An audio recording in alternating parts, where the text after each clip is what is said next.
These guys are ridiculous.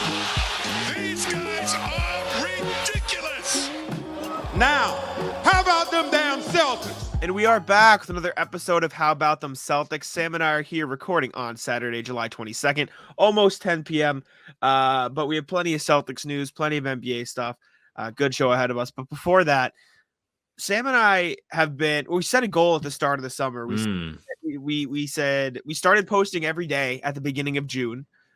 June 1st, we started our daily uploads, and we said, let's get to 1K by the start of next season. And it is July 22nd, and we just hit 1,000, which we hit it. Nuts, which is crazy. Yeah. I'm celebrating with some ice cream. I'm very thankful that we had such quick success. Yeah. I mean, during a time period where there's like nothing, we're like, wow, yeah, how are we going to get through a summer worth of content? And we've done a consistent job of getting stuff up every day, and it's worked out pretty well for us. So very thankful for anybody that watches our stuff. If you're new, make sure you subscribe, join the other 1,000 people, hit the notification bell, all of that. And we want to say thank you for finding us. And if you enjoy us, we are happy to entertain you. So yeah, we very much appreciate it. Thank you. I was hyped. I was heading to golf today. I stopped at the gas station, and I just pulled out my phone, and it just said 1,000. Like, it was at $9.99 when I left. I'm like, of course I find this out when I'm not like at home or whatever. But hey, I'm very glad you guys enjoyed Summer League content, because that really picked that was up. big for us. We should have went to You Vegas. guys love that, right? We should next year. Maybe we'll go next year. Maybe that'll be the plan. How about them Celtics takes on Vegas? Maybe we will. Would be cool. But yeah, thank you guys for subscribing. If you watch and you're not subscribed, just hit the button. It's free. It doesn't cost you anything, right? Just hit it. Like, why not, right? But thank you very much for helping us get. We owe you t-shirts too. So oh my God, we do owe Ratless t-shirts. It'll happen. We'll get it out. We'll get it out. We got to get somebody to make the design and all that good stuff, but you will get your Ratless shirts, Landon. Don't you worry. But we do have Celtics news. We just wanted to say that beforehand. We can start with Grant Williams, who went on the JJ Redick podcast. He also went on Theo Pinson's podcast. We talked about that briefly in a Grant Williams reaction video where we talked about the trade a little bit. So go check that out if you want. He talked about the Jimmy Butler altercation, but he went on JJ Redick's podcast, The Old Man at Three, with JJ Redick and Tommy Alter. He talked about a few things. First one we have on our show sheet here. He talked about the differences between Ime Udoka and Joe Mazzulla, basically saying Ime Udoka understood the importance of defense. You know, if a team scores 80, 90 points, no matter how points we score, we're going to give our chance a good chance of winning. I think Joe is a little bit more of offensive. Like, if we make 23s, we're going to win each game, et cetera, et cetera. And I understand both outlooks, and I think we both agree that the conversation we've had many a time on the podcast, the difference between these two guys. We fought over it. We've had our disagreements about it too. I understand like both sentiments, right? And I tried to explain this when we were talking. I think we had this conversation last pod. Like, it is like, you're not going to hold a team to 80 points. You're just not going to hold a team to 80 points anymore. You're not going to hold a team to 90 points anymore. Like, it's just not going to happen. I'm sorry. Even the worst team out there, like the Rockets, are going to score 120 on you on their best day. So, like, I understand the thought process of, okay, if we're hitting our threes and if we get really good 3-point shots, they will fall. But like, at the same time, I don't think there was enough of a balance last year. I feel like, obviously, and we've talked about the Joe Mazzulla point too. We've talked about like, okay, Joe Mazzulla is thrown into a tough situation, and he was. And I feel like he almost saw the defensive success the Celtics had the year prior, said, okay, you know, they'll still be this good on defense. Let's focus in on offense. And then the defense slipped. So I just think there has to be a better balance heading into next season. But based on Grant Williams' comments, it just seemed like he preferred the defensive side. So he preferred like the coaching style of Udoka. But I understand both philosophies. It's just Joe's got to have a better balance next year. So Jack has not gotten a chance to listen to this yet. So there was like also another tidbit to Grant's talking about offense versus defense with Joe Mazzulla. He kind of cites a disconnect on the defensive end, something that was caused by when the offense wasn't working, things didn't translate over to the defensive end. And to my memory, he even cites himself as an example of that. Like, when he wasn't able to get in the flow of the offense, or he wasn't playing consistent minutes, he wasn't able to bring it on defense, I think. I don't remember that verbatim.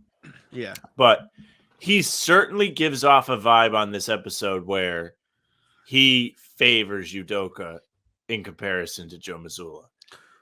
He discusses Ime Udoka was much more straightforward with us. You understood where you were at, where the rotation was at, things like that. And it was That's what I was gonna say. Like communicated to you maybe because very clearly. Udoka played him. That's what I was gonna say. Well, but like there were times with Udoka where he wasn't playing. He No, I know. cites I a was just, game yeah. where I think when Luka hit one of the game winners against Celtics, and he's like, I wasn't playing that game. Like I was in the doghouse with Ime. So Yeah. it happened under both guys, but whatever Ime did in terms of communicating the role that Grant was going to play sat better with Williams, instead of like he cites like Joe's all into analytics and things like that. He didn't seem to like Joe Mazzulla's coaching style. It definitely rubbed him the wrong way.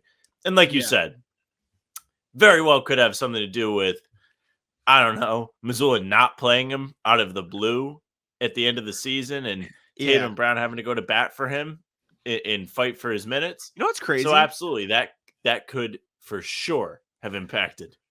That's crazy. I see this on Twitter all the time. People like pull up Grant Williams' basketball reference page and they counter the argument. They're like, "What do you mean he didn't play? He played in 78 games." Like that doesn't tell the story. Let's not act like he's 79 games even. Like let's not act like by the end of the season he wasn't just getting in the game in garbage time and barely. You know what I'm saying? Like he really wasn't earning the same minutes and even though it doesn't mean much, like he earned 2 DNPs. He hadn't had a DNP in like 2 seasons before that. So it's like those were significant lack of minutes for him towards the end of the season. An inconsistent role. He had a couple games below 10 minutes, a couple games below 20, which he was getting consistently in years prior. So like it just felt like he wasn't a part of Joe Mazzulla's plans, which did lead to Tatum and Brown going to bat for him. And then you have it on the show sheet here as well. Like he said, as soon as they traded for Porzingis, he was kind of like, yeah, probably not going to be back here. Grant went into detail about like his whole understanding of his future with the Celtics. And you mentioned it. He goes, like even before free agency happened, before Kristaps and we made the trade, he knew he wasn't going to be back. Yeah. And he goes, not because of anything bad or anything like that. It was just more so about the opportunity that other teams could offer him, where he sees himself as a player down the road and how it's been going. He goes, I want to win. I also want to compete and impact winning and be of value to a team, both on and off the floor. I thought I had that a little bit in Boston. Then the role was a little bit diminished / up and down in that last year. And I was coming back to a situation where I was going to be in a similar position probably. And then you add in Kristaps, and that made it almost a 100% guarantee that I'd be moving. So he was screwing around a little bit as the free agency loomed. He had us fooled a little bit because he was involved with public appearances for the team, and he was. I don't know if that was for the team. I think that might have just like I feel like that was probably, how Smart still hosted his Boston camp. Event. Yeah, like a Celtics, like a junior Celtics camp or something. I could be wrong. Oh, I don't know if it was that, but even so, like I feel like that's like a Marcus Smart thing. Like, are you still going to do this in Boston even though you're traded? Like, I feel like maybe it's just a prior commitment thing. I doubt he was like intentionally trying to mess with the narrative. I bet he was just like fulfilling a commitment. Well, he was playing coy. He was like, well, sure, but like, what do you get back? I would like to contribute. Yeah, he said like all the cookie cutter stuff that you're supposed to say. Exactly. Well, because if he didn't say that, it would have been a whole, oh, Grant's gone. What are they going to do? Like, that was probably just like a respect thing for Brad, honestly, at that point. Like, he's putting Brad in a tough posision. Maybe he doesn't want to close the door on it, just in case. Was there any other big things from the Redick pod? Like I said, I haven't been able to he talked about the I'm gonna make both. Did he? What did he say? He was mad about it for like about a day. Then he started to like think it was funny, which is fair. Yeah. You got to lean into it at that point. They asked him about the Bucks game 7, and he talked about he shot 18 threes in that game, and he was thankful that they went in. That's nuts. Yeah. He was confused that they were leaving him open because he felt confident early in the series, and he had been knocking down his shots, and they just decided to leave him and dare him to shoot threes. And Ime and Tatum both got into him in that game and were like, shoot the ball. And then he realized he was going to take a bunch of threes. Like Coach Bud ball, baby. Revelation. It's Coach Bud defense right there for you. Yeah. Coach Bud's just a mastermind of right? playoff basketball. Yeah. I wanted to ask you, what was I guess? Oh, do you think Grant Williams starts in Dallas next year? Who they got? They got Kyrie, Luka, guaranteed starters. Mm-hmm. Beside them, I think Josh Green should start. I see some starting I lineup have Tim agree. Hardaway Jr., He but I think had Josh Green should start. Josh Green had like a little bit of a step up season. I wouldn't say a breakout He was good. season, but No, he he was had really like a good. little like, oh, this guy might be something real. Like He shot ESPN's Tim 40% from McMahon 3. put out a statement on a podcast where he was like, him and Jaden Hardy are both like considered valuable trade assets. So Yeah. the consensus on Josh Green is that he can play. He can I think he should ball. start. And with Dallas, he can certainly fill a role. Aside from that, Christian Wood's gone. I think Dwight Powell's probably still going to be the starter at center. I So think I think it does leave a space for Grant to start.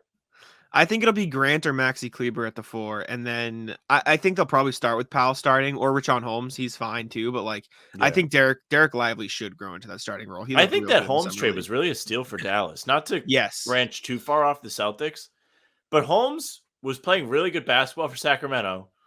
They trade for Sabonis, and he falls out of the rotation, and he's making what, $12 million a year because he earned the contract. Yeah, and then Dallas gets him for free and picks up a first rounder. Prosper, who's the Celtics pretty good wanted. deal for Dallas. Yeah. Correct. Yeah, I mean, Holmes also had that thing where he was away from the court for a while dealing with family stuff. So, like, I think he just got displaced in the rotation for a while. But, yeah, like you said, he's a good player. He averaged 14 points and 8 rebounds. They kind of got a free guy. Ago. They did. They did get a free guy. So, good for them. And, I mean, Sacramento did it for a reason. They didn't need him. They needed the cap space, et cetera, et cetera. So, like, correct. They're fine, too. But they did not need him anymore. They have Sabonis, who's an all-NBA level center now, like, playing well for them. They just had a great season, and Holmes wasn't a part of that. Yeah, but low-key, that Dallas team, like, they're a lot better now. They like made a lot of improvements this season. Dallas had a great offseason. Phenomenal offseason. Like they'll have a starting lineup of what? Luka, Kyrie, Josh Green, Grant Williams, and then Dwight Powell / Richaun Holmes or whatever you want to throw out at center. And then off the bench, like Seth Curry, they'll have Tim Hardaway Jr. if he's still there, Maxi Kleber, like Prosper, Lively. They've got a really solid team. Jaden Hardy, Dante Exum. They've got a real solid team. Dante Exum back. Yeah, back in the NBA. Yeah, Grant Williams. I'd say he'd probably start. I'd lean towards sense. He starts. Makes sense that they wanted him. Makes sense from what he said about perfect fit, the opportunity and where he sees himself as a player. Makes sense that a starting role is a thing with Dallas. With the Celtics, it just wasn't going to be a thing, maybe ever, especially now that Kristaps is on the team. Okay, you have Horford and Rob Williams. Like, those are the two big guys that are in contention for the starting lineup. Tatum Brown, specifically Tatum, in the forward spot.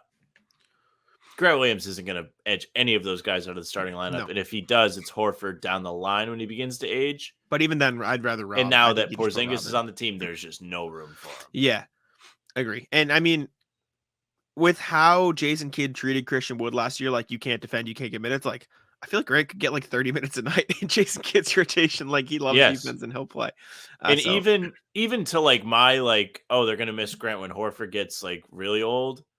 Like, even then, he's just playing a bench role. So if he really wanted a larger role with a team, then Dallas is just not the place. Dallas is perfect for him. So he also, little tidbit, name drops Atlanta, Chicago, New York as teams he spoke with. Maybe one more. Ooh, interesting. Charlotte he mentioned as well. So four teams that would have potentially taken Grant. New York, interesting. Okay, he went west. Yeah, they're probably trying to get rid of Randall. Can't blame him.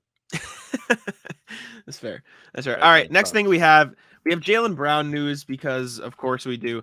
Jaylen Brown went away overseas. Obviously, we talked about that, delayed his extension talks, but he's back.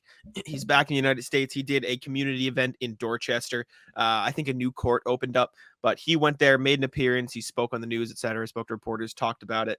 Gary Washburn said he expects talks to resume this week, or I think he threw in like they could resume next week too.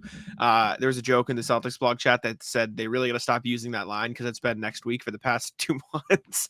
But, yeah, like, it's never gonna happen. It's just never gonna happen, I guess. But he was in Spain at an MBPA event. Again, like we said last time we talked about this on the show, was a prior engagement. I don't think it was a big deal, but as Sam wrote here, issued a blanket statement in regards to his feelings on the organization. He made an appearance on ABC News. Oh, this was not the event? This was not the event. He was on like national news. Oh. Yeah, it was part of a sit down, and he talked to them about what his foundation's doing. A lot of good work, a lot of community work with Boston schools specifically. He discusses. But yeah, go ahead. Yeah, he said, I just see an opportunity, a lot to learn, a lot to improve on. You can't take for granted the opportunities you get. It's a privilege to be in a winning organization with a winning team. So it'll be great to bring back the guys, try to go on another run. Sounds like he wants to come back. And then obviously at the event, he talked about as long as I'm here, things like this will happen. Talking about, his event in Dorchester. That was at the event. Contract. So, oh, no. The issues with the contract. No. Yes. So from everything Jaylen Brown is saying, it sounds like deal is going to happen. But at the same time, we're getting an update from Brian Robb and Matt's Live saying, despite Stevens' optimism, the absence of a Supermax deal nearly 3 weeks in free agency is a little bit noteworthy, giving the factors and play for both sides. There are issues to work out per sources, trade kicker possibilities, player option for a 5th year, etc. That come as no surprise at this point. However, it will be interesting to see just which side gives in on their preferred terms for a deal. So it does still sound like they are going back and forth on these minute details. I can't imagine a world where it doesn't get done. It's just, I would love to actually see just like the absolute posturing going on in these stupid negotiations. Like, no, we don't want to give you this. Really? Like, why? At this point, why? What are you breaking his balls for right now? Who, Brown? Or Stevens? Yeah, like what are they breaking his balls for? Like, who cares? Give him like what he wants. Like, even if he gets like, I don't know, he doesn't take like the full Supermax. What does it save you? $9 million a season, if that, or $9 million total. Like some of the stuff that's been bounced around. That's a big deal in terms of the tax, and I don't mean that in the context of what they'll have to pay. I mean that in the context of the CBA, etc. Well, yes, but also like, okay, he's on a Supermax for 5 years. If he's giving up $9 million, that's less than $2 million a season. Does it really matter? Well, yeah, because you're paying like. Is this an every penny counts situation? I think so. I do. It's just. I wouldn't like, my line isn't the player option. Give him the player option. He's an all-NBA player. Like, just give him a player option the 5th year. I think that's dumb. The trade kicker is interesting. That's something that they're like quibbling over. I don't like whatever. I guess. I don't know. It's weird. At this point, just give him the Supermax with the player option, and maybe Jaylen says, okay, trade kicker can go, and the Celtics are like, okay, we'll give you the player option. But obviously, I'm not negotiating, so I'm not. me just saying all that and rambling isn't exactly how easy negotiations are in real life. But I don't know. Interesting. Do you agree? It does sound like Jaylen's like, okay, I'll probably be back, like from everything he's talking about. It sounds like he is going to be back. Yeah. So did Grant. Grant was like, yeah, I'm happy to help this team win in any way I can. So I suppose these guys, this is just another example of you have to say this stuff. Like, if you go back and you watch the clip of him on ABC News saying the quote that we have in the rundown here, it's just like, it's almost like somebody handed it to him. Like, it's very generic. It's a great place to play, winning this, winning that. Yeah, we want to go back and make another run. Like, cool. Yeah, that's what you're supposed to say. I don't think that he wants to leave. I think his involvement in the community speaks more to that than what this blanket statement says, which we also talked about. So it's fair to discuss. I'm not worried about him wanting to not sign an extension right now. I think, yeah, and I've said this before, this is not a contract he's signing with the Celtics. He's signing a 5-year max extension, Supermax, to play in the NBA. Whether it's for the Celtics or not is yet to be seen. So, of course, he wants to get as much money as he can guaranteed. Well, it'll be at least next year because they can't trade him next year. Right. But there is no reason for Jaylen Brown not to want to sign this deal. Yeah. Unless he does not want to spend another second with the organization, which it just doesn't seem like. Agreed. So if you want to take anything away from the blanket statement, he isn't trying to request a trade. Good. Yeah. Good. So, but I mean, you compared it to Grant, so that means you think Jaylen's getting traded for 2 seconds, right? That's what you meant by that. That's it. Same thing. Big, right? Big tax move. Of course. All right, next Celtics thing we have is a Malcolm Brogdon news. Apparently, the Celtics have been getting maybe phone calls or speculation. Teams have been calling the Celtics about Malcolm Brogdon but they've been getting shut down by Boston per Steve Bulpett. He Mm. wrote, we asked him, this is a source who talked to Bulpett. We asked about him. We were told that he's a valued member of their team. They said that he's a valued member of their team, and that's where it ended. I don't know if that changes down the line, but we didn't get anywhere, and I'm pretty sure we aren't the only team that got that response. Good. I mean, you can't trade him for nothing. As much as I rag on Brogdon, you Jack, you can't trade him. Yeah, I know. what was one of the things you put out there that day we did all the Brogdon trades that I was just like, what did you just say? I don't know what you're. There was a few that was like, really, that guy? Like, you willing to give up for that little? Like, even like Royce O'Neal was like a head scratcher. I don't even think I hated that one. I'm curious to go back. I might actually do that. I think it was Royce O'Neal and was it Patty Mills or was it Finney Smith too? It might have been Patty Mills. And I think I don't like that as much, obviously, now because you got O'Shea Brissett, you got Jordan Walsh. This was pre-draft, pre-free agency. It was. When they needed. Well, this might have even been pre-Marcus, or was it post-Marcus? It was post. Okay. We were discussing it because we were like, well, he was floated as part of that trade. Like, it was reported he was getting traded. I'm sure he's not thrilled, so they kind of have to trade him. So it sounds like I was wrong. Yeah. It sounds like they don't have to trade him. Mm-hmm. So Bobby Manning of CLNS, friend of the show, retweeted the Steve Bulpett's tweet when he was sending out this article or like publishing it or whatever.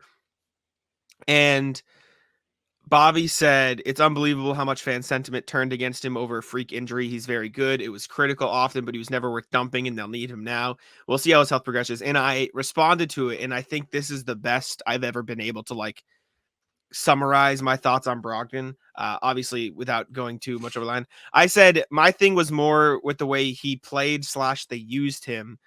When he joined the team, the whole idea was another facilitator, but it felt like by the end of the postseason, he was just a spot-up shooter with tunnel vision when driving. And I said, I hope they utilize him differently with Smart gone. And then someone said, nobody told y'all he was coming here to be a point guard. And I think that's the dumbest shit I've ever heard in my life. I think but also, like, everybody not named Tatum and Brown was essentially used as a spot-up shooter for the most part, except for Rob and Marcus Smart at times. I know, but that's why I said I don't think they used him right, because the whole thing after the finals this past year was they need more facilitating. Then they got a guy who averaged 7 assists 2 seasons ago, and they just didn't use him as a facilitator. Like that just makes no sense. And even when he was like, I don't want to say used as a facilitator, even when they put the ball in his hands, like it felt like by the end of the playoffs, like he didn't even look to pass. He was just, if he got the ball, he was driving to the hoop. Right, like that was his role, though. You miss Rob, yeah, and I think that's wrong. And I don't know how much of it was them saying look to score versus him having tunnel vision. I just think that was a problem, regardless of whose fault it was. And so I think we can call it my hate towards Brogdon is less directed at him as a player and more directed at just like the way they use him isn't what they need. Like he's great at what he does. He won 6 Man of the Year. He was a great shooter. He was a great scorer, and that was great. But that's not what they needed at the end of the last season. They didn't need another guy who was going to score the ball. They didn't need a Kemba Walker. They didn't need a Kyrie Irving. They needed a second Marcus Smart in terms of the playmaking. And Brogdon didn't give that, especially by the end of the postseason. And then the injury just made it worse. And we talked about this at the time. The injury was the worst thing ever. We talked Tatum about it at the time. Like also the worst thing ever. Maybe the worst thing ever. But yeah. Yeah. And we talked about at the time, like, I don't know if you made the point like, oh, it's just bad because of the injury. I didn't even think he was good in the Philly series, right? He threw the ball away. He used tunnel vision. Like he was okay. He made a couple shots. Like he's like somewhat efficient, but like when he had the ball in his hands, it just wasn't like you knew he took a step back in the playoffs. There's no mistake about it. Like Definitely. If you just go on Basketball Reference and you look at the stats, it'll tell you. And so I really hope they put the ball in his hands more as a playmaker this year, more than just okay, shoot the ball or drive. And please, Malcolm, please throw the ball to Rob. Please, like, come on, like that was so bad. You gotta hit him. That was bad. Rob probably took the last snack from the team kitchen. Yeah. But also good. They're not giving him away. You can't afford to give him away for nothing. Even I, as somebody who is critical of the way they utilized him in his play, that's just bad. You have come to the light with that. I never said they should give him away for nothing. Wrong. Some of the propositions you floated were, here's Brogdon and we'll take these bums back. No. I never said they should give him away for nothing. I will go find it while you speak. We're going to have to go to the review on this. I will go find it. I'm looking too. I know, but the point was I'll look so there's no dead air, you motherfucker. Like, dude. I just want to see what the comments on this say because people were pissed. I'm looking at it right now. Are you looking at the YouTube? I'm on the YouTube. Some people are mad, but that's fine. People can be one mad. guy, you guys have no clue how good Brogdon was last year, literally coming off his best year in 6 man a year. You guys want to trade him for barely rotation players. Let's see. There's some stuff about, let's see, Mills and Finney Smith, somebody said. And that wasn't I had the trades. So it was Okay. this was this post? This was right after the Smart trade, yeah. So was right after it. yeah, because one of the talking points was the Smart trade. Royce O'Neal and Patty Mills, in hindsight, bad. You know, maybe I was down on him at the time. John Collins straight up. Still don't think that's terrible. Less useful now. Not the worst thing. Do you have my final rankings of these, by the way? Yeah, you had O'Neal and Mills at the top. Doug McDermott and Devontae Graham, bad. I apologize again. Malik Beasley, Jared Vanderbilt, still don't think that's the end of the world. Still think that's okay. Kelly Olynyk, Chris Dunn, probably not ideal. You don't need the big man as much anymore. But Kyle Anderson, Torian Prince, not very good. Doug McDermott, Devontae Graham. Yeah. Oh, there's more. Larry Nance, Jose Alvarado. Still don't hate that. And then fillers that can't be done anymore. Kenny Martin, Jayshawn Tate. Nope, that's stupid. PJ Tucker and Melton, I would still do. No, that one's terrible. No, I would still do. Melton's a solid player, but PJ Tucker's dead money. Nah. And then Otto Porter, Chris Boucher. Yeah, that's bad. I don't think these are the end of the world. I still don't think they're that bad. Some of them are bad. Say it's 50%. In just about all of them, you're giving up more than you're getting back. Yeah, no, I and that at the time, in fairness to you and also me, was because we were like, the relationship's cooked. Yeah, that's also true. And them saying this must mean that Brogdon is on board for next season, which is good. I'm gonna keep harping on it until I see it. They really need to use him as a playmaker. That was at least the way I interpreted it. Maybe I was the one who was wrong, but like there's a healthy medium. The whole thing after the Warriors series, literally every storyline you could look at. You can look at Bleacher Report articles saying each team's biggest need. You can look at, beat reporters ripping into the Celtics. It was they need more playmaking. And then they traded for a guy who averaged 7 assists, and then he wasn't used as a playmaker.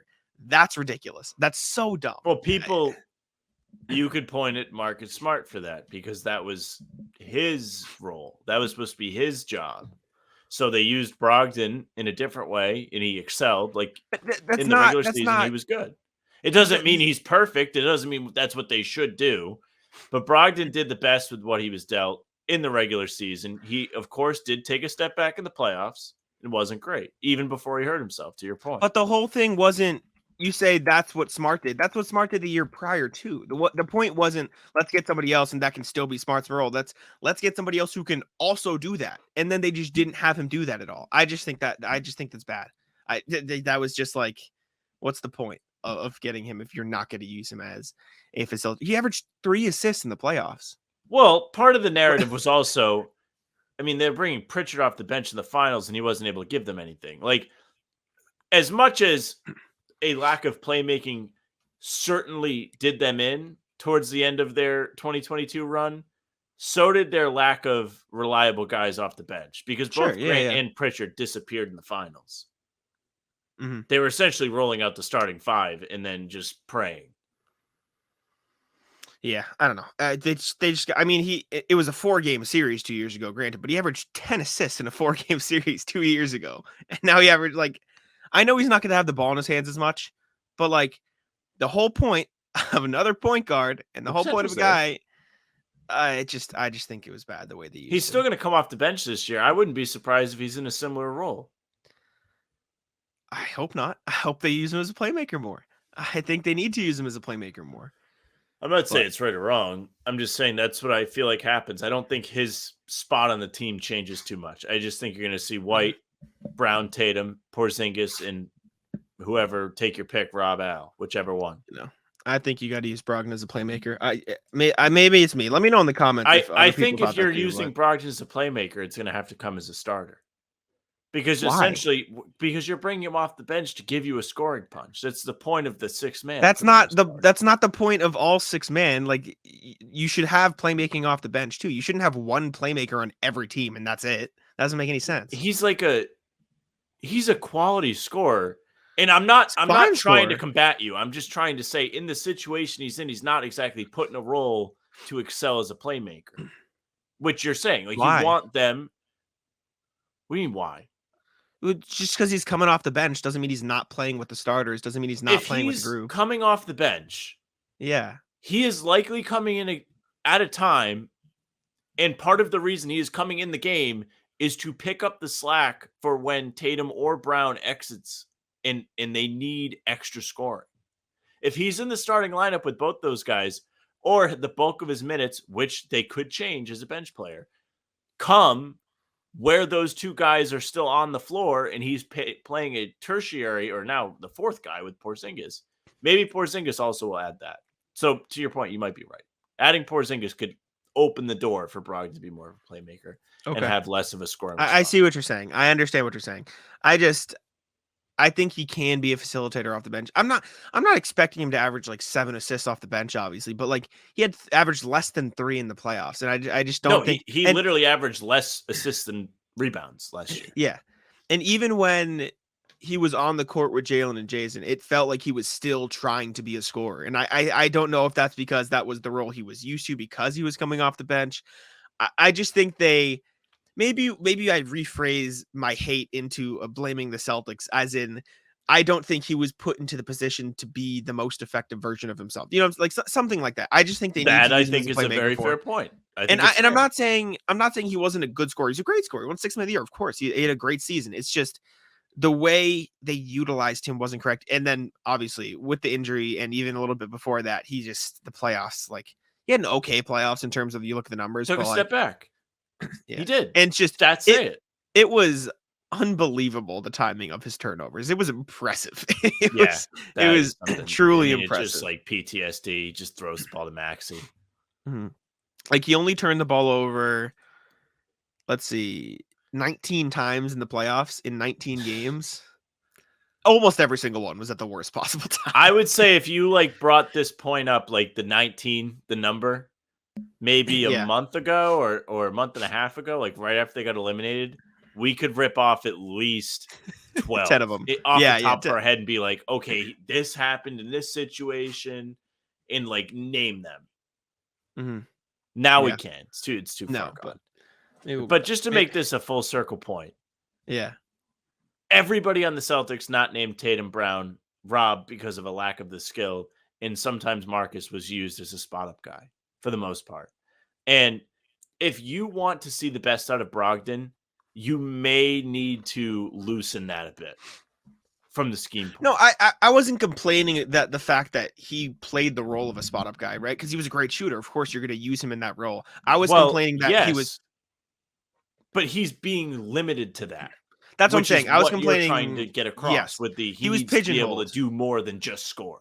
Yeah, he was pigeonholed into that role, and maybe that's something they work on. And I think it's something they should be working on with Marcus gone, because Derek White's a good playmaker when you ask him to do that, and I think they will ask him to do that. I also think Tatum's going to take on a lot of playmaking role, but I think Brogdon can help a lot in that category as well. So hopefully he does. But all right, we can wrap up the Brogdon talk. We talked Brogdon for like 20 minutes. Next thing, speaking of Celtics point guards, Payton Pritchard here is being selected for the Team USA Select Team, I believe it is called. Payton Pritchard gets to be a practice dummy. Mm-hmm. Yes, not playing in the FIBA World Cup, just their version of the practice squad. This was exactly what happened 2 years ago when Jason Tatum was on the World Cup team. They brought in a bunch of youngsters to like play against them in Vegas while they were scrimmaging. Pritchard's going to be on that team. Who else is on the team? I know there's some other names as well that were interesting. Let's see. I think Chet, Jalen Williams, Cade Cunningham, Chet Holmgren, Jalen Green. Sorry. I have it here. Cunningham, Jalen Green, Quentin Grimes, Chet Holmgren, Trey Murphy, Keegan Murray, Payton Pritchard, Naz Reid, Jalen Williams. That's pretty good. Still some solid names. That's a pretty good squad in terms of the young guys. Even though Pritchard's like 26, mm-hmm. He's not technically a young guy, but Is he 26 already? From what I've read about this, not the NBA, the USA 25, basketball, they bring guys onto the select team as essentially future prospects for the big team. So he has that going as a 26-year-old. Maybe he'll get thrown in. He's 25. Cut him some Does he slack. turn 26? January 28th. Okay, yeah, I know. He's got a little while. He gets to start as a 25-year-old. Good for Pritchard though. And as much as this seems like a nothing thing, like this shows that Welcome to July. I know, but no. Like look at the players he's with, right? He is objectively, if you asked any NBA fan, he's the worst player on the team. He just is. But that also shows like there's probably a sentiment around the league that Payton Pritchard is a pretty good NBA player. Like if he at 25 getting selected for this team, like it's not nothing. It feels like nothing because it is July and like this doesn't actually mean anything. But in the scheme of being an NBA player in the first X amount of years of their career, like he's probably looked upon fairly highly, even though he didn't play. And he played nothing. He didn't play last year. Like he barely played, and he's still getting selected for this. Every other player on this list played at least 20 minutes a night, except for Chet Holmgren, who did play. Actually, has never played an NBA game. Same, yeah. But like this is a nasty starting five for this select team. Like it's probably going to be Cade Cunningham, Jalen Green, Jalen Williams, Keegan Murray, Chet Holmgren. Like it's kind of nasty. That's kind of good. But yeah, Payton Pritchard selected for that team. Good for him. Still getting that recognition. Again, speaking of Celtics guards. Yes, Kemba Walker. back to the well. Get ready to learn French, buddy. Is that how you put it? I think Monaco is France. I hope I'm not it's wrong. Technically not. It is in the south of France, but it's its own like I don't think it's a country, but it is its own like thing. They do. It is. I was right. It is the Principality of Monaco. It is bordered by France everywhere. It's just surrounded by France, and then on the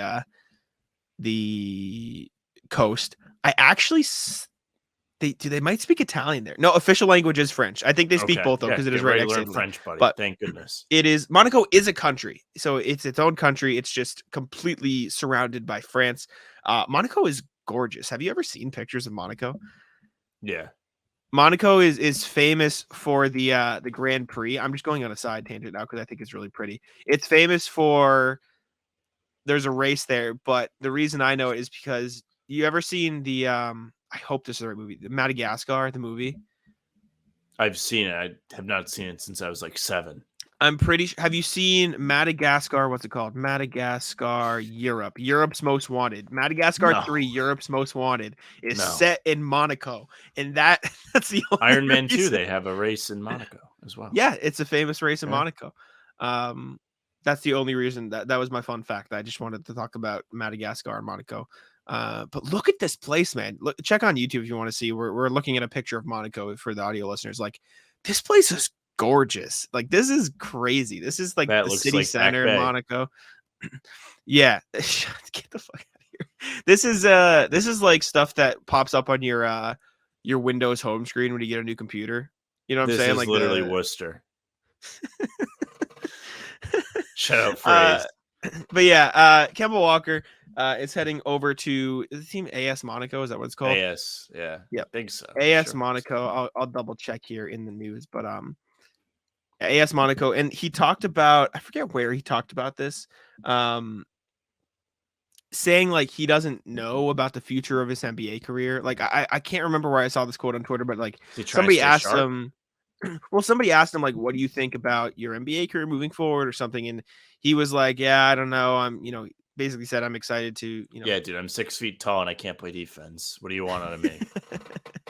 He basically said like, I'm not sure. He said, this is from Basket News. I think I've had a very successful career. I don't think that when I came to the NBA, people saw me being a 4-time All-Star or doing what I was able to do, especially with the Hornets as a small point guard. He also said, I've only heard good things about the EuroLeague, and I have many friends who play in this competition. One of my closest friends, Shabazz Napier, gave me a lot of advice making this decision. Shout out Shabazz Napier, old Celtics. I would not want to be the friend giving advice on playing in Europe. Why? Why's that? Explain. That's like you're just not in the NBA. Yeah. Like, you know, This Kemba's is got a true. lot of like NBA friends, and he had to go really far down on the phone. Right? No, to- they're friends. to Well, get some UConn, advice. the Yeah, UConn they went to connection. UConn. Yes, So indeed. I think that were they teammates at UConn? I believe Shabazz was like his understudy. Yeah. Gotcha. Okay. And I was correct. He did say something about the NBA. He said the NBA is obviously the main goal, but I played there for many years. For now, I'm solely focused on my new adventure, this experience that awaits me with the new life I'm gonna have. And like we saw in the pictures, if there's any place you're gonna play in Europe, it looks like a pretty damn good place to play in Europe. So Like, good for Kemba. yeah. How many points does Kemba average in the EuroLeague, Sam? Ooh, I like that question. I don't know. I I'm want glad. to. I'm like urged, like I have an urge to be like 35, but then also like I'm Want gonna a say reference point? 26. Okay. Reference point. Shabazz Napier, I believe he played overseas this year. Obviously, you just talked to Kemba about it.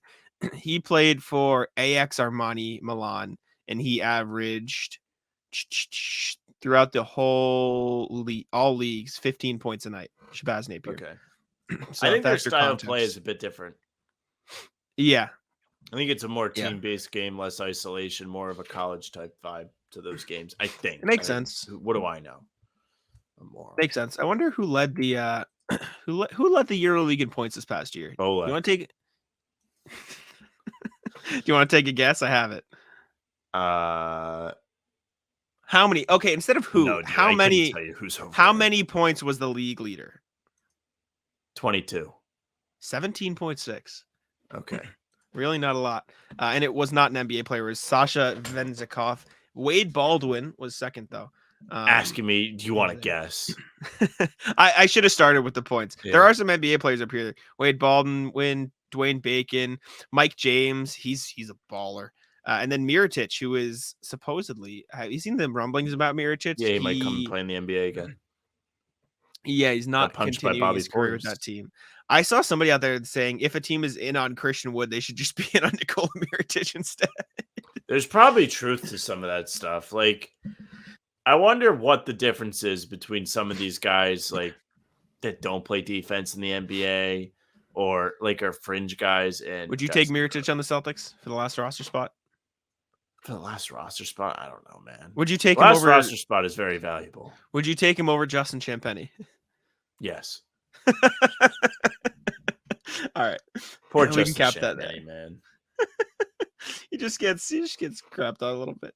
All right. Do you want to? We have a couple more Celtics things. Do you want to save him for reacts, or do you want to roll Save with him. now? Save him. We're We'll save 42 him. minutes in. We'll tease it.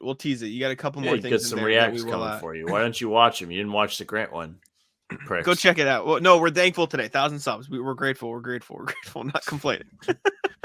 All right, we can move on. We got some You guys NBA are stuff. spared. You're lucky you we heard got about that some- now instead of on the rat list. Yeah, right. Imagine we hit Actually, 1,000 did I type subs. that Sam in? Ratless. No, did not. All right, we can move on to the NBA section of the programming. Let me change the banner here real quick. Make it blue. So the first thing I have on here, Sam, is I don't know if you saw this. I saw this while I was driving home. I did see this. Damn, I wish you hadn't. Did you read the whole list or did you see it briefly? No, I saw it briefly. Okay. So somebody put out a list on Twitter that has been going mega viral. It has 910,000 views on Twitter, 773 quote tweets, which is nuts. That's just the nuts amount of quote tweets. And it is NBA discussion on Twitter. NBA is best for. And he put out his top 100 NBA players. I have to imagine it's a meme. And it's a great meme. But because like players' names are spelt wrong. Like, so it's just. No, I think the You players. think it's real? Well, I think the name part is just because they don't have room. Well, no, like Austin Reeves is Reeves. Like they're just, you know what I'm saying? Is Like that it's the not. only one? I think Jakob Poeltl is also wrong. Or Jakob Poel. You know what I'm saying? So like, right. I'll share the screen on the YouTube, and obviously we'll talk about it for the audio listeners. But this is the list. This is the list. The top 5, top 10 even is like, okay. We're like top 10 is Jokic, Luka, Steph, Giannis, Tatum, Embiid, Durant, LeBron, Jimmy, AD. Luka being 2 is kind of nuts. Giannis being 4 is kind of wild. But like in general, those are probably the range of players who should be around there. And then you start getting into the 40s and the 30s, and it gets a little. Listen, I bit out feel of like pocket. if any of us made a list with the top 100 guys, maybe not you because you do a ton of like widespread work, but the majority of us guys that like do a lot of like team focused stuff, it's gonna get cloudy after a while. Like we're just spinning a wheel. Sam, I understand cloudy, but Grant Williams at 49 is beyond cloudy. And I like Grant Williams, but that goes way beyond Grant Williams better than Porzingis, by the way. Grant Williams better. Let me list off some players. Carl Grant Williams Towns is better 76. Grant Williams better than Wendell Carter, Jaylen Williams, Desmond Bane, DeMar DeRozan, Lauri Markkanen, who was an all-star last year, Trae Young, Grant Williams better. Sabonis is ranked 65th, Sam. Sabonis does kind of suck. Like, all right, like look at all the players on this list, right? Sam. How many players have gotten their chest stepped into in the middle of a game? Now that's kind of soft.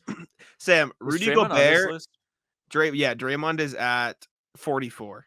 Okay, yeah, he's better than Grant. Sam, Rudy Gobert better than Jalen Brunson. Thoughts? Rudy Gobert better than James Harden.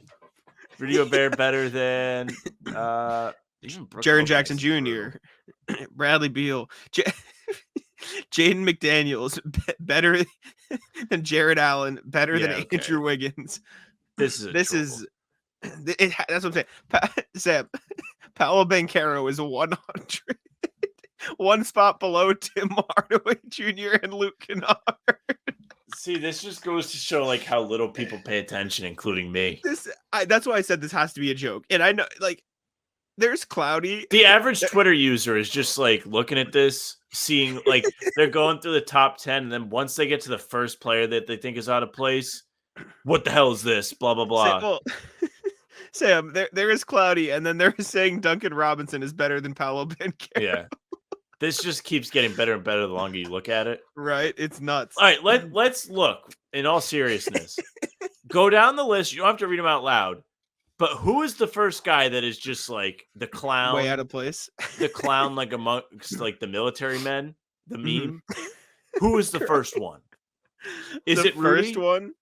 Rudy might be the first one. Jaden McDaniels is good, but that's a bit high for him. I think it's Grant though. It has to be Grant. Grant's obscenely high on this list. Jaden McDaniels? Yeah, Jaden McDaniels bad. I think that's probably like the guy that punched the wall. Yes. Also, no, you know what's Jimmy crazy? over Draymond or Brook Lopez? All defensive center, Brook Lopez. Andrew Wiggins, Sam, over Andrew Wiggins. Yeah, this list is nuts. Grant Williams, 10 spots better than Derek White. Thoughts? Whoever, like the listeners, like just go back like 3 minutes when I was like, no, I think this is legit. I know. And like Buddy, I'm like slowly like finding the fraud. Sam, I'm putting the pieces together. I found another for you. Josh Richardson, 1 spot better than Karl Anthony Towns. Well, Josh Richardson is a beast. Better than Cat. Who's won more playoff rounds? Oh, no, I have the nail in the coffin. Sam, Julius Randle, 1 spot better than Marcus Smart. Thoughts? Yeah, well, in fairness to this guy, Randall's kind of appropriately placed. And I think most Knicks fans would actually agree with you because they did tear down his poster and step on it. Oh my But God. seriously, Josh Richardson, more playoff series wins than Cat. So, you know what? I think... Where's Levine? Hold on. We're going to the 60th. This guy might know ball. You know what's crazy? Like, some of this is clear trolling, but like he's like accidentally right. Do you know what the funniest part is? You can pick out points where he forgot players, but they're on the same team, so he just goes on a line like KCP. Oh yeah, Michael Porter Jr. 71. Oh yeah, Bruce Brown 72. Yeah. Oh, and then he has 3 guys named Josh in a row. Yeah. Josh Hart, Josh Green, Josh Richardson. Malik Monk 83. Oh yeah, Kevin Herter 84. And Sam, we missed the worst one on this list. Robert Covington is 48. Where's De'Aaron Fox? Oh my God, Robert Covington. He's 20. Okay. 20 above Donovan Mitchell, by the way, in case you're curious. Donovan Mitchell might be the worst clown emoji games last year. Donovan Mitchell might be the most clown emoji, in the wrong way, right? This is. I don't think that's crazy. It's not that crazy. I think D Mitch is better than almost everybody. 13. Did you watch round 1 of the playoffs last year? I don't care. I still think he's better up there. He had 71 points a game last year. Yeah, right. I think he should be 13, and you could bump everybody back. That's ahead of him. I think that's actually kind of fair. Also, Shea, excuse me, at 26 is nuts. John Morant at 27, nuts. Well, Jaws, you have to take into account, like, he's not playing all the games. I know you dislike James Harden. 34 is crazy. Yeah, That's he's crazy. he's a little too low. He's probably closer to 34 than 10. Nah, sure. Maybe not. Trae Young, too. Mike Conley better than Trae Young, Sam. Discuss, shall we? I'm sorry. I had to break this out. This list was too. Good job, Jack. I like that. I hope the listeners enjoyed it. Of me just slowly realizing that this was nonsense. Josh Green better than Karl Anthony Towns. Josh Green averaged 9 points, and he had a great season for him. But oh man, Al Horford worse than Rui Hachimura. Thoughts? Caleb Martin's too low. Excuse me. Oh, I'm dying. Yeah, this was phenomenal. I knew we had to talk about it. Okay. Ooh, Rondo's trending. Why is Rondo trending? I'm crying laughing. I don't know. Go find out. All right. I wanted to talk about that. I thought it was funny and had to be talked about. Time for your weekly Dame Watch. Sam, it's that time of the show where we get to talk about Damian Lillard some more. What are we thinking? Are we excited? It's like a game show. How great would it be if it's like Dame Watch and then we pull out a revolver and do Russian roulette? Would we rather pull the trigger and talk about Dame? Oh man. All right. So we have the Heat. I'm going to read this in the way I perceive it. The Heat are really mad at the Portland Trailblazers because they're not getting what they want. The Heat are frustrated that the Blazers aren't telling them exactly what they want. And the meme I've seen is Miami, Portland, what do you want for Dame? Portland, make your best offer. Miami, no, but what do you want though? Guys, what are we doing? And I know you are of the camp of extend this out as long as possible. Yes, but literally screw everyone involved. The Blazers have nothing to lose. They have nothing to lose. And honestly, that's what Portland's doing right now, because this is from Chris Haynes of the This League Uncut podcast. Portland is telling them to bring them their best offer. Miami would like to know, what does Portland want? And Miami's not getting that answer. So they think things would be moving a little bit quicker if Portland would say exactly what they want. No. Portland's just like, nah, sorry. You know what I want to know? Yeah. Why do reporters, looking at you, Barry Jackson, the direct quote that we have on the show sheet says, and the Heat is. Now, it is the Heat are. The Heat are. It's a plural. Yes. If you're a group, you're an NBA team, it's are. That's what I use. He's like the one person that always says is. It doesn't make any sense. Yeah, I don't get it. I use R when I use the tense. The thing. Yeah. Bad. If you're listening to this, go tell him he's wrong. Agree. Just tweet at Barry Jackson. No, don't do that. Why not? Leave the guy alone. Let's not tell him what to say. You just be like, yeah. We have 1,000 subs now. Don't send the masses to harass somebody. Don't do that. All right. Excuse me. But that was your weekly Dame Watch. Tune in next week for more Damian Lillard updates. Yeah. All right. We're done with Dame. No more Dame. This is a good one, actually. Speaking of Sam put this on the show sheet. I'm going to let you lead this conversation. Okay. So this is like the most random piece of NBA news that I saw this week. This might be dumber than the Dame trade. This is but this is actually fire.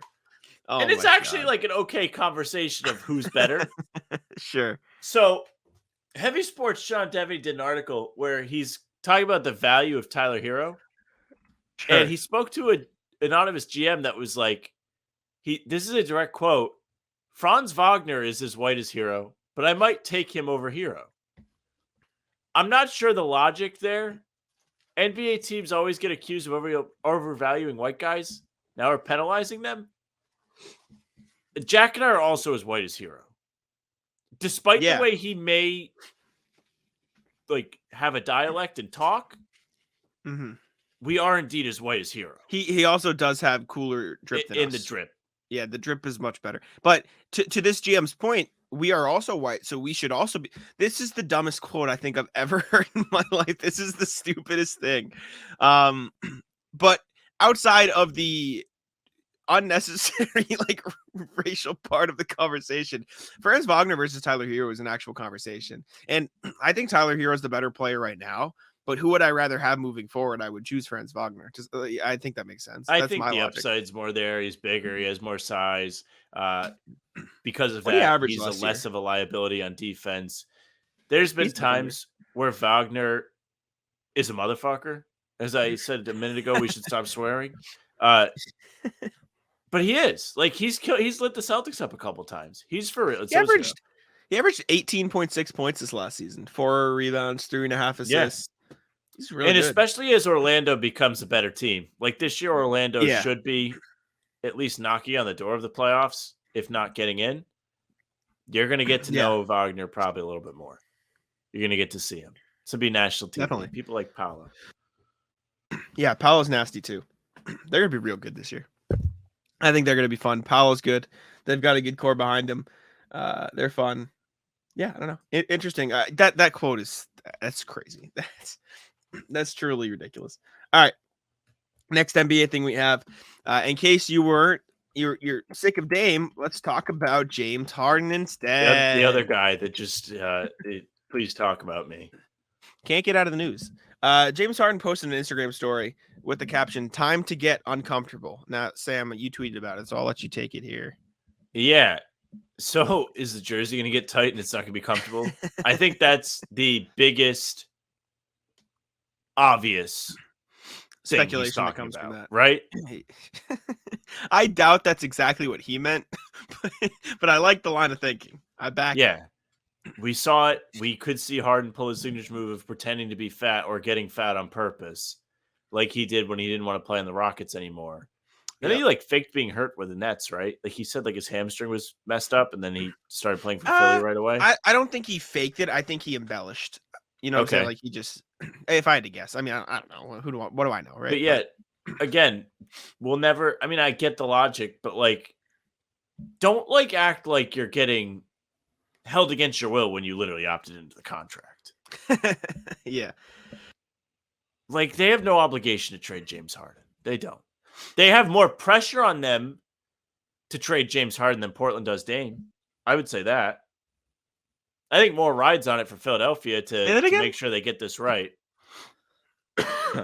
You said James has more. The 76ers have more pressure to trade James Harden than the Portland Trailblazers have to trade Dame Lillard. Absolutely. Because there's absolutely more that rides on the Sixers situation with Embiid and then him coming out and being like, hey, Maverick Carter, I might want to win a championship in another city that's not Philly.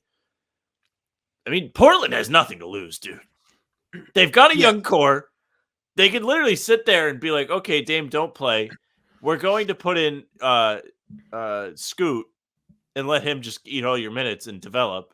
Like, there is no downside in this to Portland. And you get like the you win the pissing contest. This is true. The other thing I want to talk about, what is the best package the Sixers could get for James Harden? And I just thought of this as I was looking at this and ready to talk about it. And bring out the windy fingers here. James Harden for Pascal Siakam. Straight up. That's it. Now hear me out. Hear me out. For the Sixers, it is we need to train James Harden. We need to keep Joel happy. Let's trade for a guy who can play next to Joel and just get the most talented player we could probably get for him. And if you're Toronto, it is, we'll get 1 year of James Harden here, and then maybe we can pull the move that Sam always wants us to do. And since Siakam has made it clear that I don't want to resign anywhere else, they'll be like, nah, Pascal is just going to come right back. Yeah. So realistically, it is a risk for Philadelphia. They get a year to compete with Joel to convince Pascal to stay, but that is infinitely more talent than you will get anywhere else, in my opinion. Probably. I haven't thought about it too much, but that's probably one of the most talented guys you get. And then for Toronto, it's at best, we get James Harden. We're pretty good next year.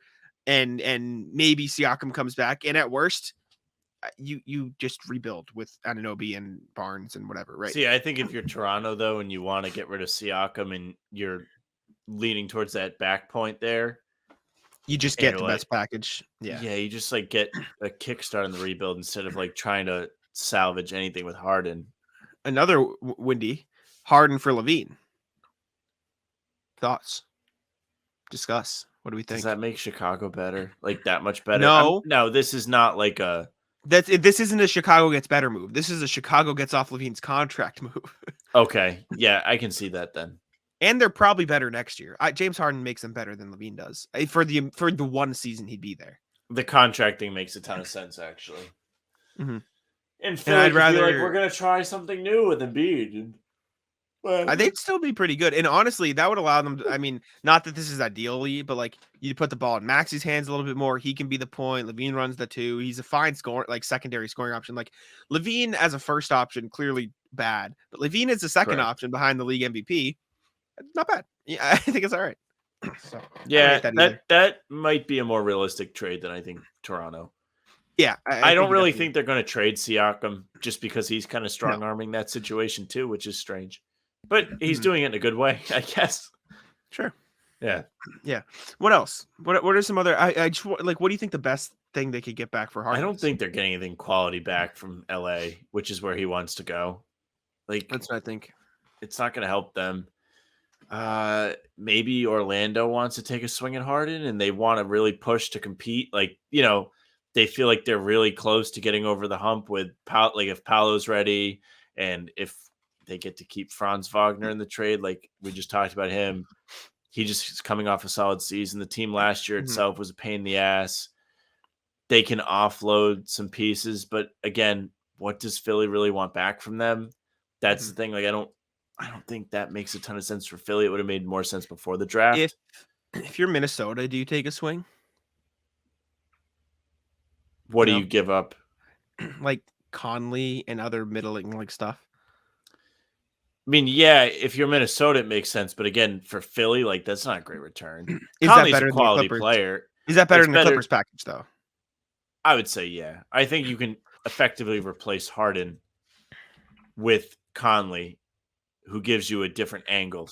Well, it's not exactly ball handler spot. Like you could probably also eke out, it would be like Mike Conley, Kyle Anderson, and like maybe you can get out their a first round pick or something like that. Like it's obviously all the first round picks that they have left.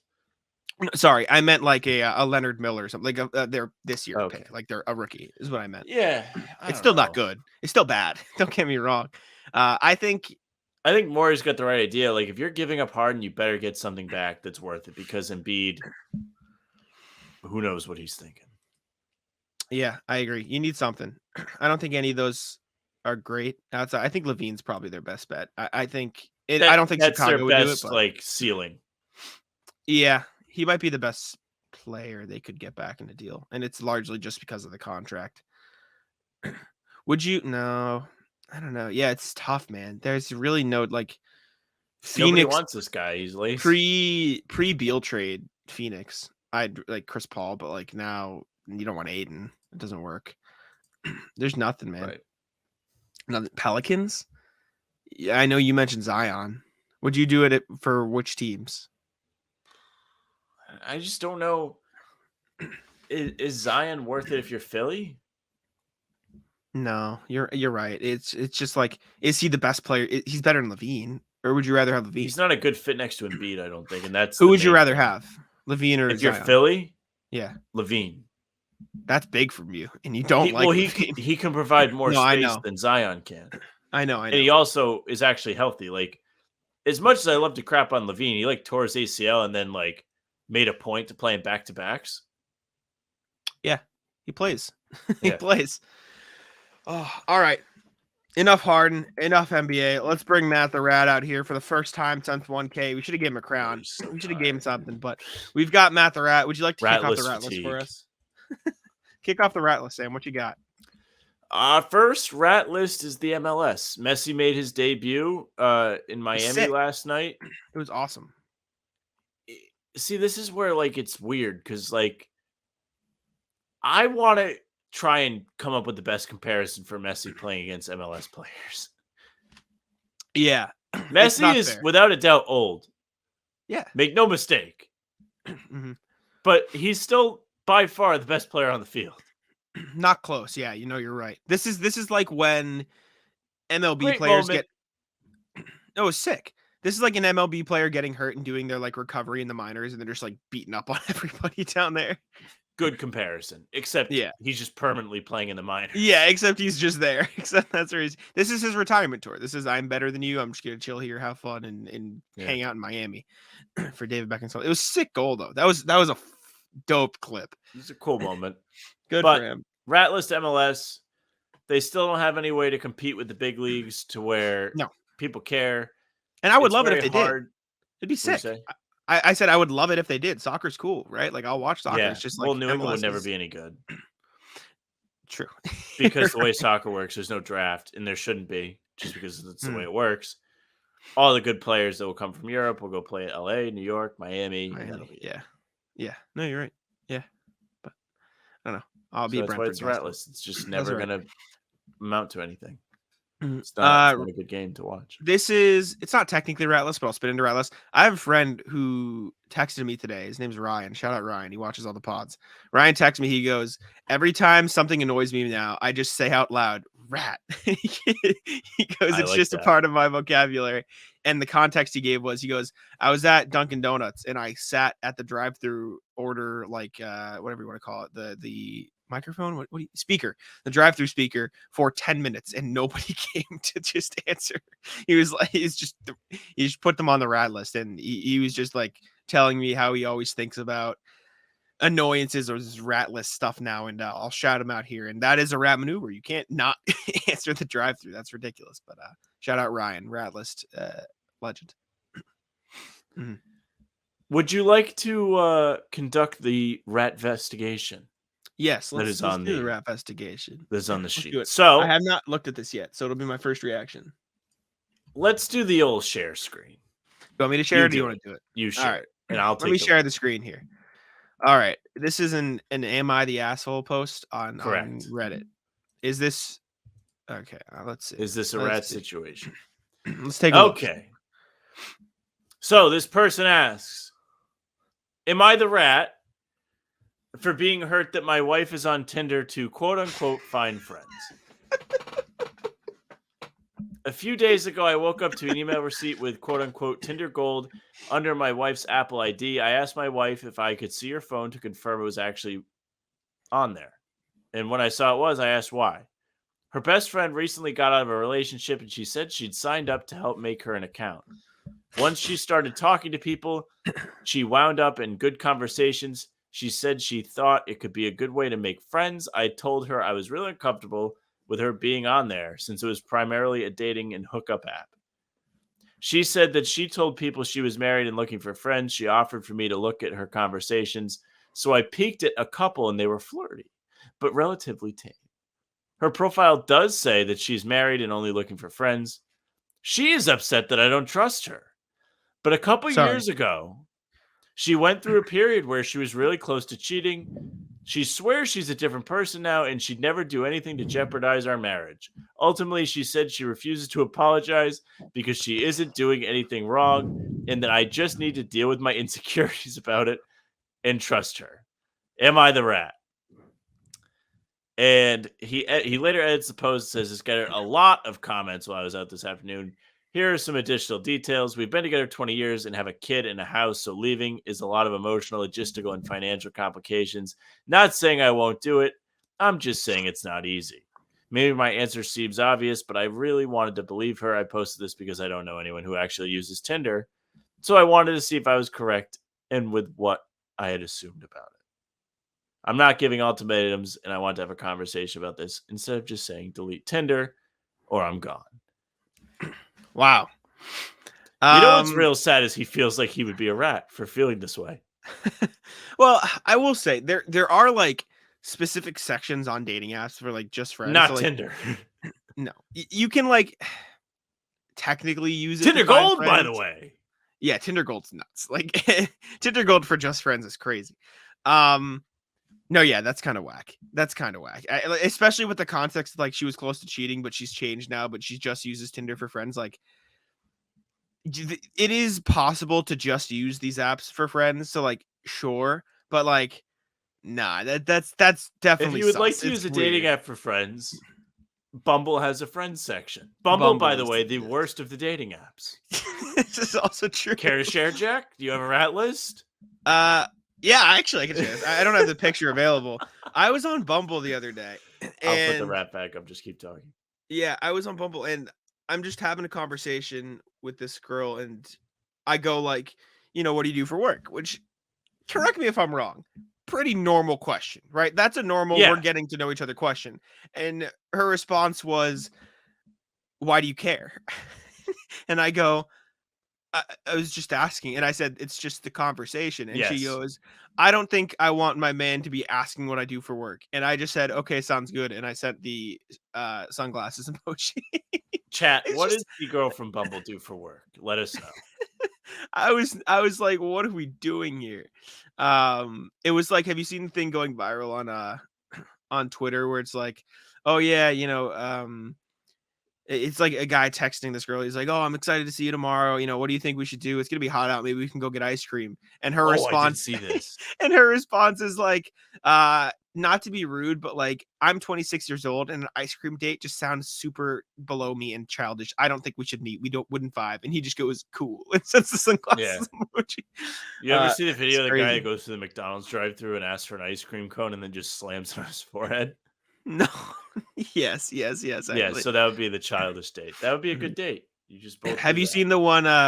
You should maybe think of McDonald's drive-thru. There's one where they go up to the drive-thru. They go, hablas español. Like they just say, do you speak Spanish? And then they get somebody who speaks Spanish and they go, hola. And they just go, yeah, can I get a McFlurry? And the guy just goes, bruh. It's a great clip. All right, back to the rat list. Sorry, I got Back to the sidetracked. rat list. I got one. You got one. Okay. So today was my stepdad's birthday. Happy birthday, Mr. Burke, if you're listening to this. But I was thinking about it. We sang happy birthday at the table, whatever, you ice cream cake. And this isn't a rat list. I don't mind singing happy birthday. I hate having it sung to me. I don't know if this is just a me thing. I don't think anybody likes the happy birthday song. I cannot stand when I have to sit there for what it's like 30 45 it's seconds. Nothing. Yeah, for nothing. But just like, what am I supposed to do? I just sit there like looking around, like, cool. Yeah, I hate being the center of attention like that, especially in that context. It's a what does that mean? What is no, this? like that. That seems like it's right up your alley. You don't really like. Oh yeah, I hate being that's up. So rat list happy birthday. Rat list happy birthday in restaurants. Ban it. Needs to be banned. It's got to be outlawed for every context of it. Whether it's me having to sing, whether it's me working at a restaurant and having to go sing to somebody. I don't know. I don't care. Best is when you didn't know the person's name, so you just said happy birthday, happy birthday. That's the best part. And they would come in the kitchen. They'd be like, okay, the name is this, and I'm sitting like, I could not care less about this person's birthday. Rat list happy birthday in general. Okay. Rat list, honorary throwback rat list. Speaking of birthdays, one of my good friends, Tyler, has a birthday today. It's July 22nd as we record this. Oh, it's my stepdad's birthday too. There you go. Yes. And Tyler was the victim back in college. I remember the OG telling of the story. You told and if you've heard this before, you are truly an OG because this. If you've heard this story, leave a comment. Oh my God, if you heard the story. So Tyler was the victim of a rat crime. Tyler and I were in a communications class together, and we were learning about different methods of communication, different tactics for getting a message across. So the professor sends a student over to the two of us, our little table. Yeah. And she comes up and she goes, Tyler. And he's surprised. I'm surprised. Yeah. Because we didn't know that the person was sent over. And she goes, the professor says, gather your things, get out of class. Tyler turns white as a ghost. He exits the classroom. About a minute and a half passes. And then the teacher sends the girl to go, or professor sends the girl back on the hallway to get him. If I was Tyler, I would have gone back to my room. I would have said, okay, see ya. He was like, he's like, am I getting expelled? I was thinking about calling my mom to ask what I do. So he comes back in, and the professor goes, what you saw there is an example of using a messenger to deliver a point and how much more powerful that message can come across in that case. Now, I've had Tyler in class before. This is what the professor's saying. And I have no reason to want to kick him out. He's a great kid. It would have to be over something stupid. Maybe Tyler likes cheeseburgers too much or something. Now, my friend Tyler at the time was a heavy-set, portly fella. He has come a long way. He's lost a ton of weight. The word portly is so fucked. The teacher or professor then realizes this and says very quickly, or salads. So he was the victim. He was the victim of a very accidental rat crime. So happy birthday, Tyler. Happy birthday, Tyler. That's still one of my favorite stories of all time. It's way too good. It's a great story. All right, I've got a golf rat list. Now, Sam, you don't like golf.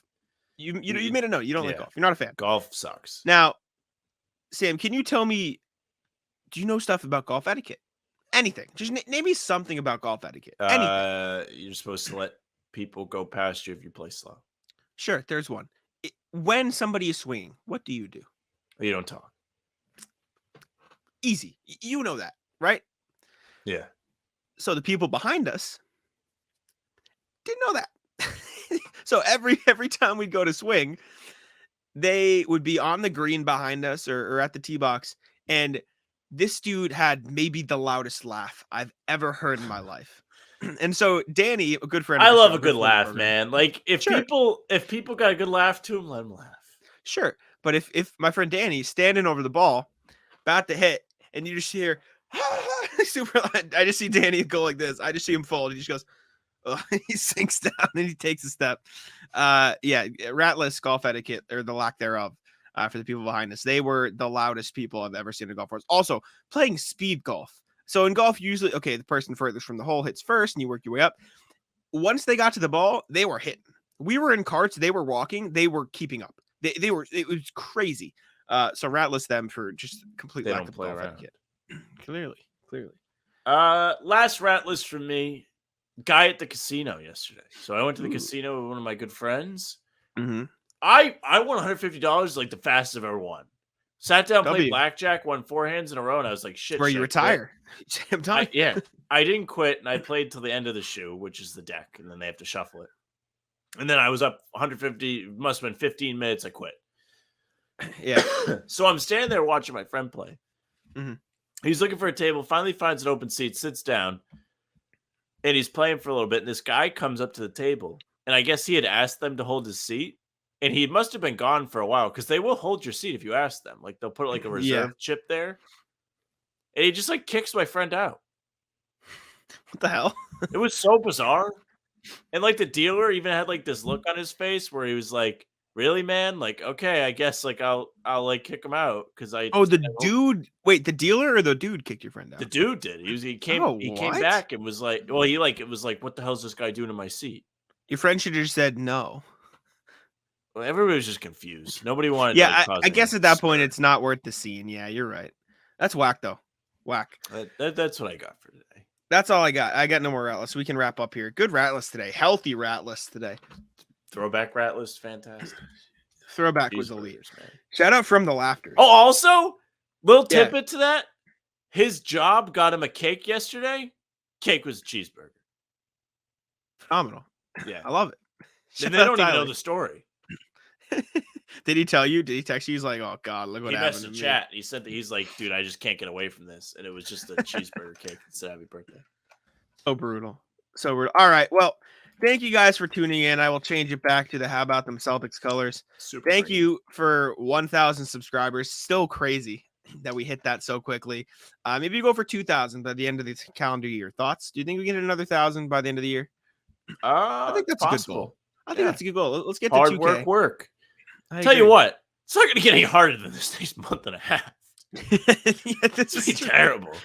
We're gonna be strapped for content. You guys are we going to have get some content. Let me tell you. Well, we do have some fun things planned actually. We So do. we'll have some cool things We for do. you guys. But thank y'all for tuning in. We appreciate it. Subscribe to How About Them Celtics if you haven't. Join the 1,000. Still nuts. Yeah, Like 1,000 strong. this time last year we were at less than 100. Now we're at 1,000. Look Correct. at us. Look Hard at us. work. Thank y'all for tuning in. Make sure to subscribe. You will get your Rat List merch soon, landed, I promise. Subscribe to How About Them Celtics. Check out TikTok, Instagram, all that stuff. I know you're gonna go over it too, Sam, but like we're posting on there now. So go check it out. We're making new content for that. Leave us 5 stars on Apple and Spotify and leave a comment on YouTube. Always my favorite. I'll let Sam take us home. Hey, yes. Like Jack said, make sure you subscribe to the YouTube, join 1,000 others, hit the notification bell so you don't miss any of our daily uploads this summer. We're keeping you busy, helping you pass the time as you wait for the Celtics to just start playing again. It's a terrible time of year. Make sure you leave a comment, leave a like. We always appreciate that stuff too. It's very helpful to us if you interact with the videos. You can find us on Spotify and Apple. You can follow us there. You can leave a nice review there as well. Help us out. As for socials, at How About Them C's, Twitter, Instagram, TikTok, the daily shorts are going up. We're putting in the work. So tune in. It's a little bonus content you don't get on the pods. And Facebook is just the name of the podcast. You can find our live streams there as well as YouTube. You can follow Jack on Twitter at JackSmonNB. You can follow me on Twitter at SamuelFranzNB. That's it for us. Bye.